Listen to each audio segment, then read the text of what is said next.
Being in the public works, we wear many hats.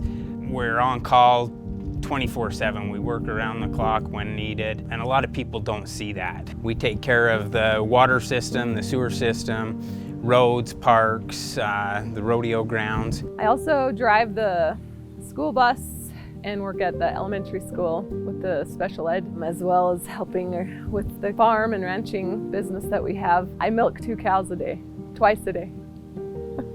So being a city planner in a small town doesn't mean that you just plan out a city. There's a lot of hats that I wear, from code enforcement to helping plan parks, even to cybersecurity. Cybersecurity isn't something that I went to school in or know much about. We don't have a full-time IT person. I'll help out and do what we can to get things accomplished. So I was training a lot of the leaders of this city, and I saw our water superintendent looking at me, and he raised his hand and he said, "We have a water system that is critical to life in American Forks. So what can we do to protect it?"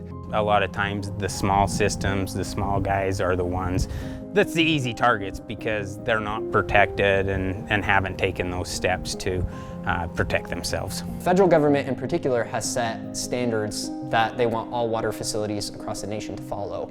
But there's a disconnect between those standards and the actual resources dedicated to allowing these facilities to meet those standards. We've seen the rise of nation-state actors that have been attacking critical infrastructure.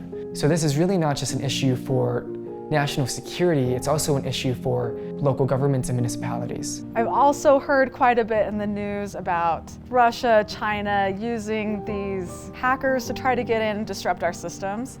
And that's a concern, especially for a small city where we don't have any IT people that work directly for the city. They are not coming in and showing their hand. They are coming in silently as a killer to our network. So the worst thing that can happen is we poison the water supply for hundreds of thousands, if not millions of people. There's even the possibility of kinetic attacks. If you can take an industrial control system and override it to run at a speed it's not supposed to, it could cause it to break down or to need permanent replacement. But it also shuts down a water system for an extended period of time if the water is contaminated, which is almost worse. As well as severe financial and reputational cost. A cyber attack can do just as much damage, if not more damage, than a physical attack can. We've actually been attacked. I believe that every city out there has been attacked in one way or another. A lot of the residents take the water for granted. You know, they go in and turn on the water, it's always there.